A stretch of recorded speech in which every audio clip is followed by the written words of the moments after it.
All right. Whew, okay. Um, this game's in progress. Just joining it as it's going. We're gonna back up a second here. I've got to adjust the players. Okay, this should say Greg versus Joseph. Final round. And what bracket is this? I think this is bracket D. Hopefully I'm right. Okay, we're going to back up here, take a look at what's going on, and uh, try and figure out what's happened in the game so far. Okay, let's back up to the beginning. Okay, Joseph with the black pieces, Greg with the white pieces. We've got Queen's pawn game. That's a bit unusual. We don't normally see that. Um, this move with the knight is um, a little bit unusual. I mean, the problem here is that white can push the pawn and force the knight out of the way, and then can continue to develop pawns and kind of kick the knight around and get some development going. Greg doesn't do that. In fact, instead, reinforcing the pawn and just taking away some of the squares of the knight. Okay, we get challenging the pawn. White holding the center. Good play here. Nothing to complain about. Okay, so here the bishop move blocked the queen's defense of the d4 pawn, allowing the knight to capture. So a better move might have been pushing this pawn, keeping the defense of the d4 pawn, kind of counterattacking this knight, and removing the chance for this pawn to capture. Okay.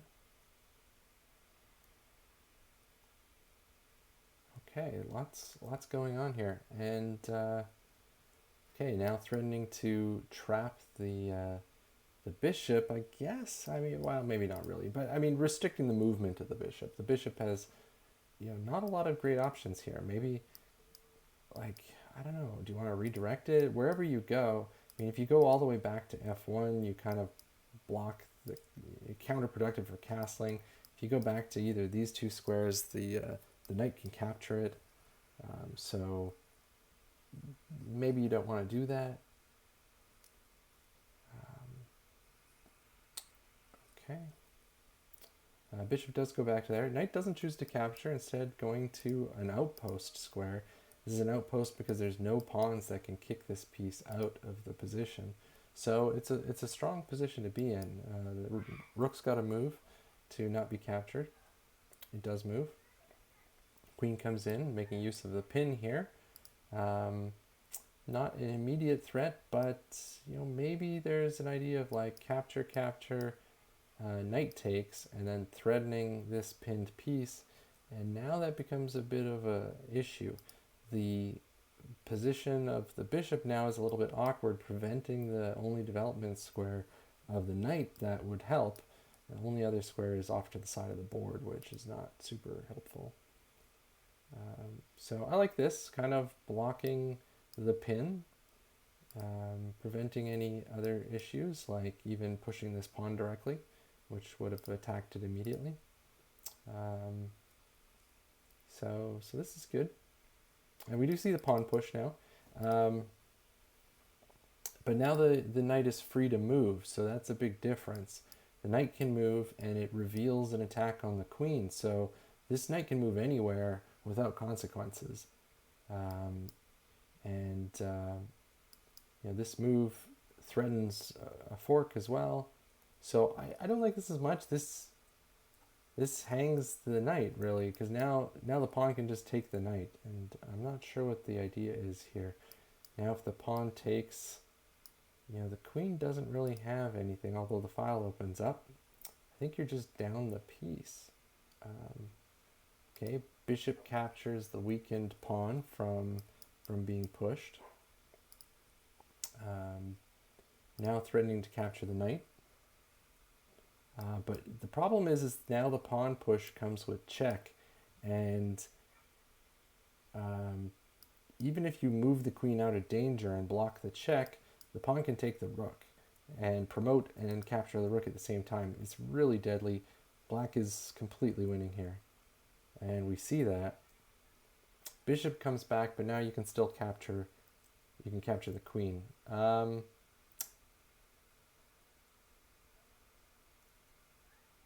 Interesting choice. Okay, black captures the queen. I guess, okay, so now you can get the queen out of danger. What you could have done instead was capture the queen with the pawn, because there's no threat to black's queen while the white king is under check. So you capture the queen first, and then you can move your queen out of the way. There's no reason to sacrifice the queen. It's still winning. Black's doing fine here. Black's got a great attack going.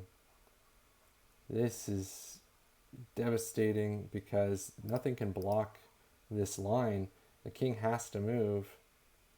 Actually, the king could have moved here. Needed to stay defending the queen. It might not have helped, but yeah, it's just game over now. And we're back up to real time here. White's in a lot of trouble. Joseph coming in with strong attack. Definitely the favorite to win here.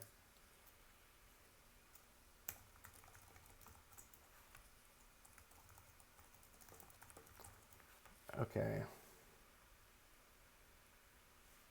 All right.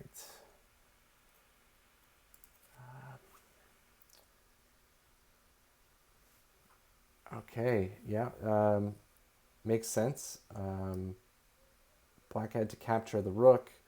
If you leave the queen there, the rook would capture the queen.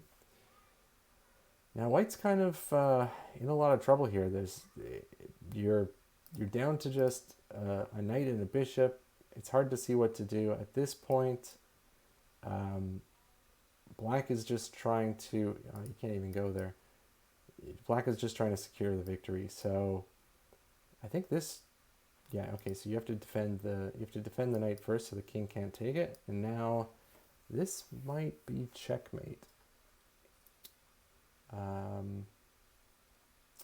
So if you wanted to prevent that, maybe you play this move with the idea of pushing this on check. Yeah, black comes from the other side, check on the other side. You've only got one escape. Now I think this check is still good, and you had this escape here.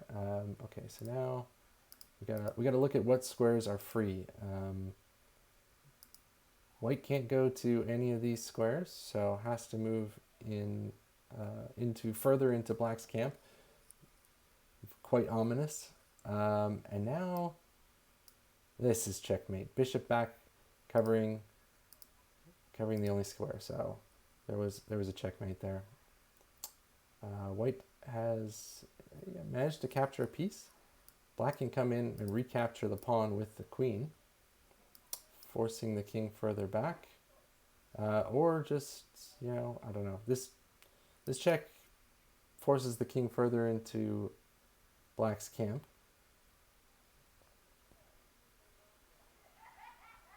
But we really need a follow-up there. Now the rook is under attack. You maybe have to move it back to protect it. And now there's one escape for the king. Oh, two, because it can capture this pawn. So maybe you need to first capture the pawn to protect this guy, and then take away the escape square. Maybe by, I'm not sure actually. Maybe by,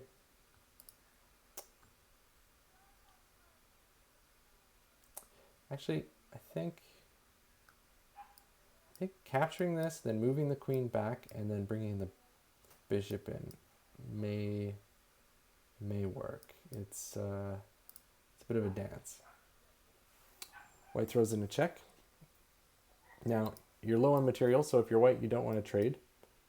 Although, actually, this is, yeah, it's almost good for you. You can't take the rook because it's defended by the other rook in the corner. Okay, black just needs to keep providing checks and get the king exposed here. This is good. This is good. Looks like this is checkmate in 2 here.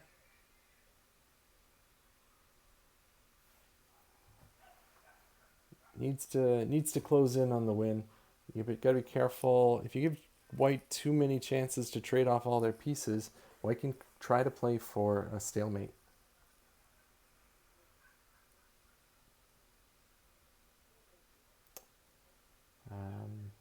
At the moment, white's got 4 pieces left, so it's kind of hard to do. But if you leave a lot of opportunities, then maybe it happens. Okay.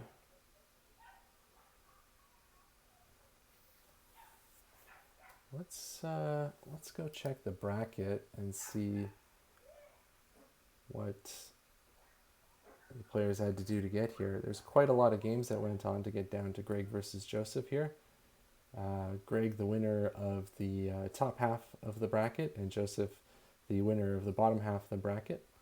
So that is the reason for the discrepancy here in rating. And back to our game here.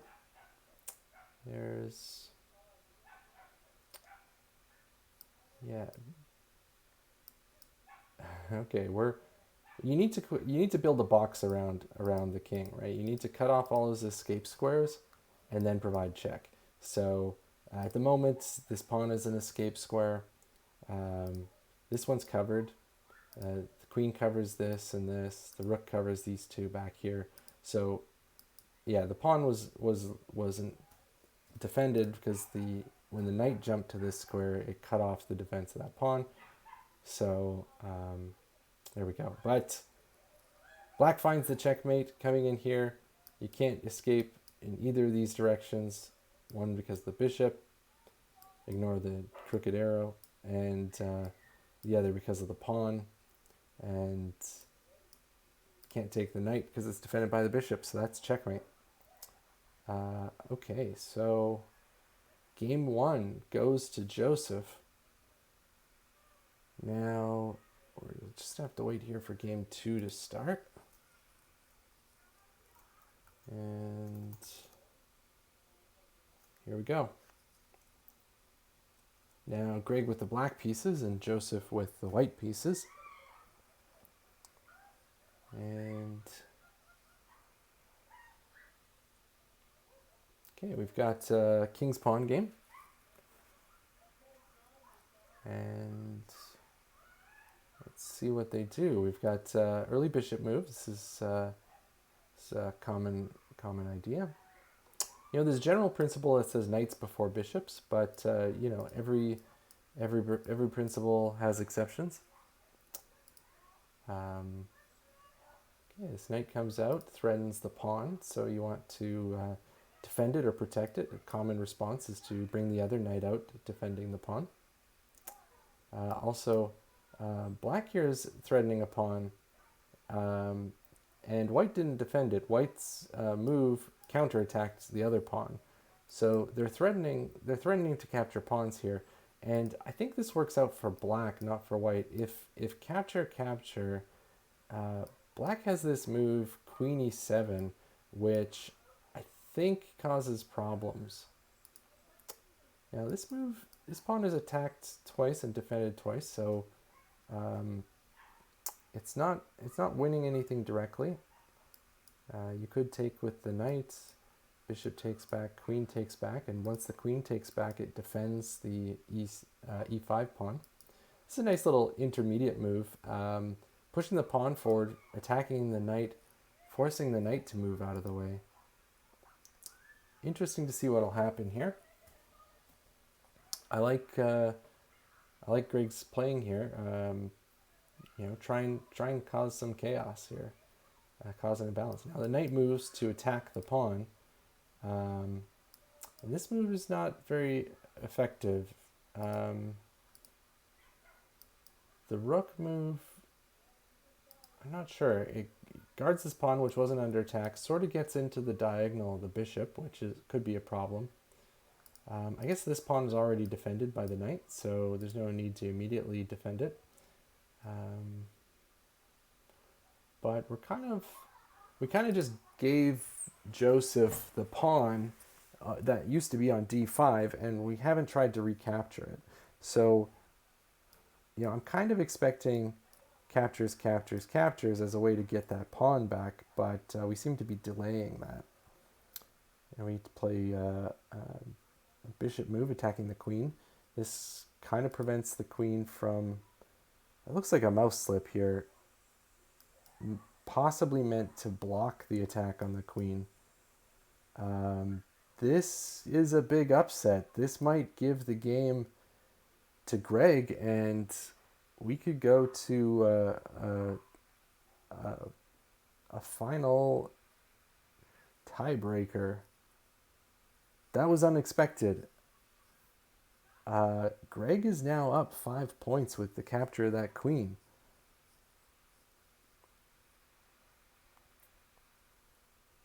Surprising. Okay, there's pawns hanging, so if you're black, it's probably time to capture those pawns. Capturing the d5 pawn comes with an attack on the knight. You can't win the knight immediately, but you're also threatening to take the other pawn, and if you take that pawn, then maybe that capture works. Okay, instead we see a bishop developing move. Good to get all your pieces developed. Now you're going to have to probably fall back. White could chase, and you have to fall back again. That would be okay for black, because the bishop cuts the diagonal of the king, and now the king can't castle kingside. So chasing was probably not the right move. Maybe just castling was better. White's trying to take down this extra pawn now. Has 2 attackers on this pawn. This kind of offers another pawn to white. If white captures, black gets to capture back with the knight, getting some development out of the deal. So it's just a trade. White here probably needs to capture. There's 3 attackers now with the pawn, the knight and the queen on this pawn, and you've only got the 1 defender, so you don't have enough defenders to just leave the pawn there. You could push it, but there's no defenders of the square in front of the pawn, and you're just going to give it up. So that really leaves the only option of capturing the piece rather than losing it, and it also frees up your knight to do other things. You don't have to keep an eye on this pawn. So black should recapture with the knight to get development at the same time. The problem with recapturing with the pawn is it breaks up your pawns, and now your pawns can't help each other. And we see Greg capturing with the pawn, which is not ideal. We would have preferred to see the knight on that square and leave the pawns connected to each other. So it's okay. This pawn falls, which looked like it was going to. Now you have an option of trading knights. You don't really want to leave. I guess you could leave it here. If captures, you want to recapture with the queen. You could consider recapturing with the pawn, although it doubles your pawns, and that's not ideal. Because of the placement of the rook now, it opens up the rook, and that might actually be good. Okay, we see neither of those options, just moving the knight out of the way. Threatening to capture the pawn on f4. White could defend it by playing pawn to d3, connecting the bishop to the pawn. That'd be good because the bishop needs something to do anyway. If you don't do that, I'm not sure. Maybe castling. Castling is a good idea. You want to castle anyway, and it brings the rook in line with the pawn. That's a good idea. You could always throw the bishop on this diagonal, which it would be super happy about. That's a happy diagonal for the bishop. Um, Bishops love the long diagonal, so anytime you can get it on this long line, anywhere on that line, it's going to be very happy. You can see Black's bishop is well placed. It's on the line next to the long diagonal, and um, this diagonal prevents White from castling. So White actually can't castle right now, although White would like to castle to protect this pawn. The bishop prevents it, because you can't castle in, out, or through check. Can't castle into check, can't castle out of check, and you can't castle through it. So we see an interesting move here, throwing the knight in the way. This is called interference. Then putting the knight here blocks the bishop's diagonal, trying to free up the chance for the king to castle. You probably just want to ignore it and capture the pawn. White didn't defend the f4 pawn. The original attack was on the f4 pawn. So, you can immediately capture it. And we see that happening. Now threatening the bishop and the knight.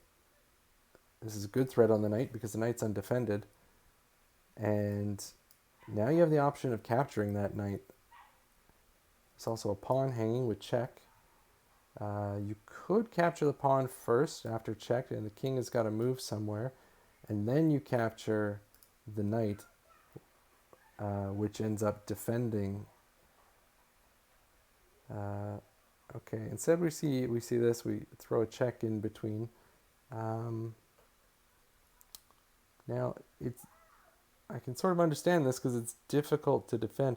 The one thing you can do now is I think White can move the hanging knight in the way of the check, and it's defended by the other knight, so you've kind of lost your opportunity to capture this free knight if White finds the tactic of moving the knight.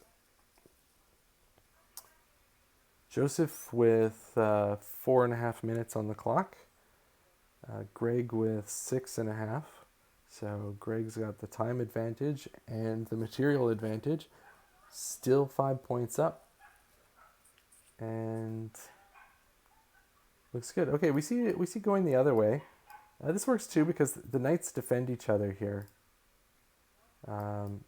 So you can't capture either of them now. Although there is a tactic for Black, which might be hard to see. Because this move, the White pins themselves with the knight. It blocks the check and preserves your castling rights, but it pins yourself. And if you can attack it directly, the knight can't move out of the way. You can't move both the knight and the king at the same time. So you're going to win the knight with this f5 move, just attacking it directly. This reinforces and counterattacks. So now maybe a little less simple. We see a counterattack. So rather than defending the knight, we counterattack the other knight. Now this knight's got to move. We are getting crazy here. Not moving this knight, another counterattack. Just throw another counterattack on the pile. We're just going to counterattack on all the counterattacks. And this is a fork. Hits the king and the rook at the same time. Spicy move. You move the king out of the way. You capture the rook, and now White's doing a lot better. They're not out of trouble by any means. I like this. Capturing a piece. You have to capture something. Maybe the rook was better. But there's still everything's hanging. It's still the Wild West here. Um, you know, we've got a threat to capture this piece. We've got the bishop threatening to capture the rook. Nobody resolving any of the threats. I would have liked to see moving the rook or capturing the knight. Capturing the knight comes with another threat on the bishop, which is probably the winning idea here. Okay. Yeah. Now we see the right idea. If recaptures now, you capture the bishop because the bishop's lost its defender.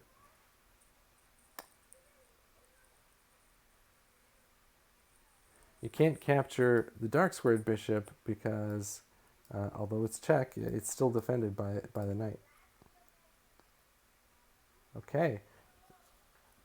Greg finds his way out of this mess and manages to be up 6 points still. Came out a pawn ahead in that exchange. I think Joseph misplayed his hand. He should have taken the rook, grabbing the higher material first, and then we might have seen the knight fall, but then we could have had the bishop recapture at that point, and he would still have a knight, a bishop, and another bishop here. So I think a bit of a missed opportunity. But you can't be concerned about that because there's more game to be played. It's not over until it's over here. Okay, this rook move attacks the queen. Always got to ask yourself, what does that do? It's a bold-faced attack on the queen. Okay, now queen eyeing up both these pieces. That means their defenders can't move. The knight is defending the bishop and the pawn is defending the knight, so neither of those can move. Sometimes you can take advantage of that. Maybe just get the last rook into the game, threaten to capture one of the defenders. That's called the remove the defender technique. Once you capture it, you can capture the other piece. Simple move here, just capture the pawn and then capture with the knight. And that opens up the rook. And that will be very, very good for black.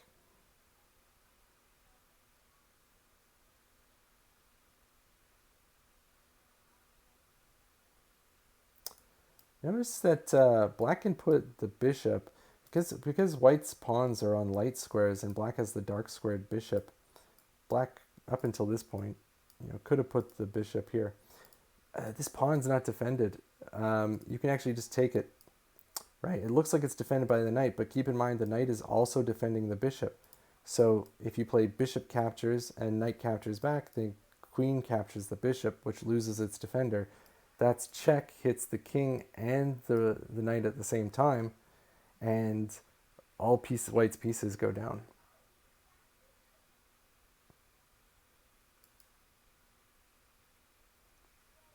But we're getting close to time trouble here.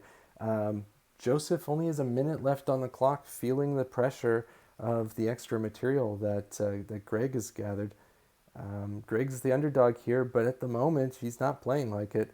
He's playing like the champ, and he may just win it all. We just have to see. It's going to go to a tiebreaker here in the next 2 minutes, likely. Okay, black has some open lines towards the king. Nice outpost spotted. Moving the pawn here to defend the bishop first, and then moving the knight out of the way to a very nice outpost. Always have to be looking for squares that attack multiple pieces. I mean, this outpost directly attacks the rook, so you have to move it. Or attack something of higher value, like the king. This is a very nice move, cutting off some lines from the king. That takes away 3 squares from the king. If you can get the rook to the back rank, it's game over. So I would try to move this bishop as violently as possible. It doesn't have a lot of options, but maybe you could even move it and attack the bishop. Okay, and we see now it's sort of black's king that's running out of squares. Like, if you start counting the squares that black can't use, um, it's actually quite a lot. Oh, there's a trick here of hitting the king from behind, and when the king moves out of the way, you skewer it and you win the rook. Lot of chances to win here, but Joseph's only down to 15 seconds. In time trouble like this, Greg should be taking his time. He's got 2.5 minutes. He should be taking his time to plan every move carefully. Joseph doesn't have a lot of time to find tactics like this. He's got a check he can throw in here. Greg gets the check. All right, the bishop move comes in, and the bishop move threatening checkmate, and doesn't see it. Sees the trade of bishops, but doesn't see the checkmate, and that's some of the craziness that comes with the forceful attacks of it's a clearance move. The bishop's in the way, so you're clearing it out of the way. If you can clear it out of the way and attack something, especially undefended or high value targets, when you move it out of the way, you clear the path for the other piece, and in this case provides the checkmate. Okay, so now we are at our tiebreaker game. Another 10-minute game. It's going to be... we got the Scandinavian. All right, spicy from the start. Okay, captures. Okay, attacking the knight. The knight has to move again.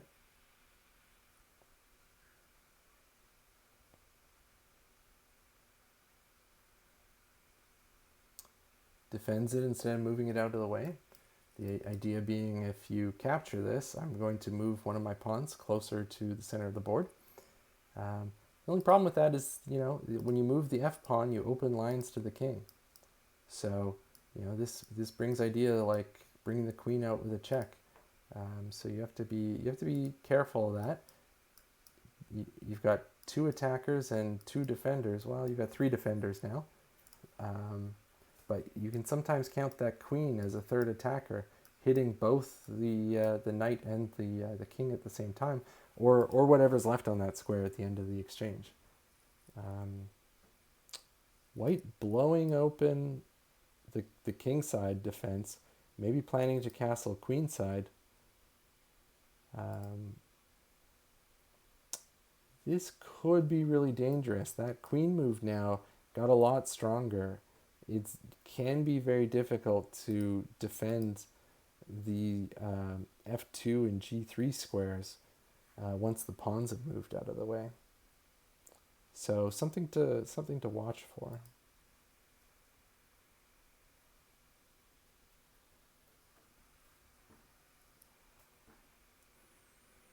Okay, well, this is a reasonable idea. We're gonna fianchetto the bishop, get it on a good diagonal, because the d pawn is stuck behind a bishop, so you can't move that way. So you have to get the bishop out the other way, and that makes room to castle queenside, and it's going to be a nice, strong defensive structure for Greg.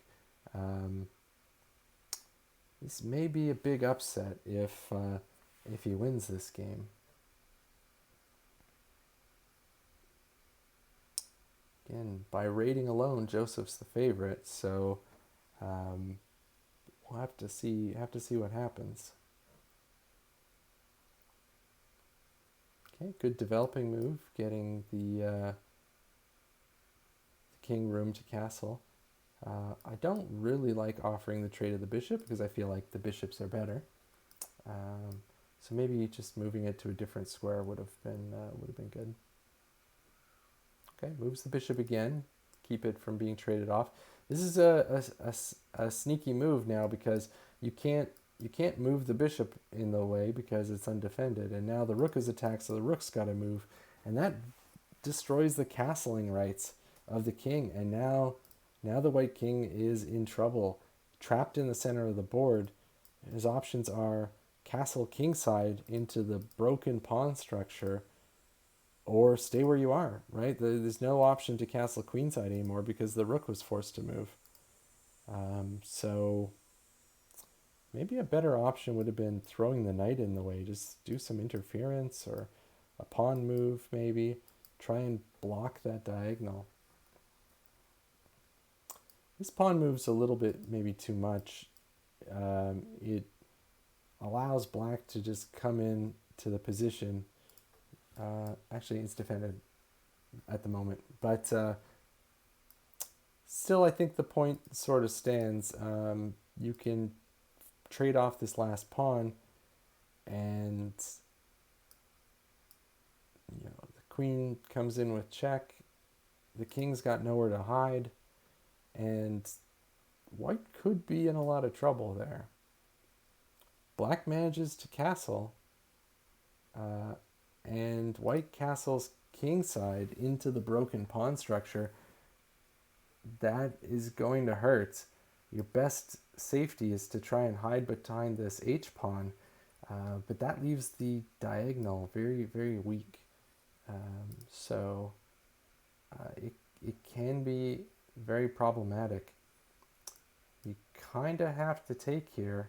If you allow black to take, this knight comes under fire, it has to move, and a lot of trouble is going to happen really quick. It might anyway. I think Joseph's definitely winning this game at the moment. The moving of the kingside pawns coupled with getting this bishop to the long diagonal and forcing the rook out of the way was kind of brilliant. Took away, you effectively took away all white's safety, and there's a lot of issues now. White's king is completely exposed. White did not take the pawn, so now black has the option of taking, and that comes with the attack on the knight. You can't retake the pawn because the queen attacks it as well, and that comes with check. So that's a problem. This last move also undefended one of the pawns, which I guess the queen is still covering it. But okay, this pawn move came too quickly, and we missed the idea that the knight was hanging. And I think this is all going to fall apart pretty quickly here. I think this pawn had to move. Probably one square would have been better. Two gives too many opportunities to open up the position. White's got to move out of the way now. You can't block because the rook is helping out.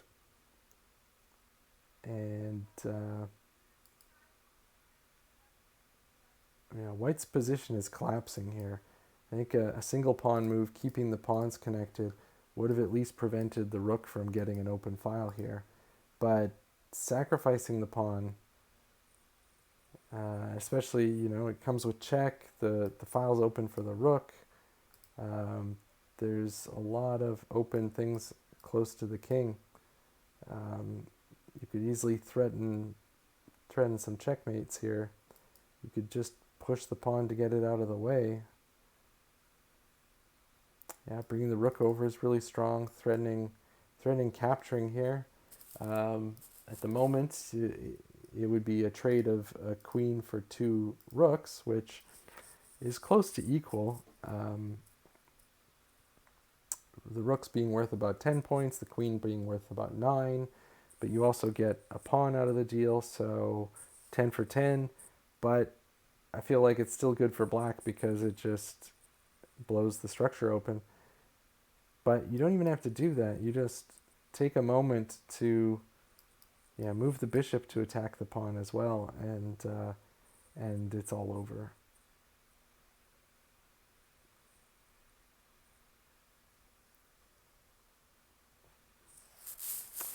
Moving back didn't really help so much. I think this diagonal's not as important as the other diagonal would have been. Teaming up on the h2 pawn, white would be forced to add defenders, and black could continue to pile on the attackers. We do see the queen adding to the attack now. Probably going to need a rook to come to the defense, but the problem with that is the bishop covers that square now, so the rook can't come to the defense. The bishop can't block because of this, and this queen move undefends. That's just checkmate. The queen is going to take, and it's game over. That means Joseph is our grand champion. Congratulations. Well played.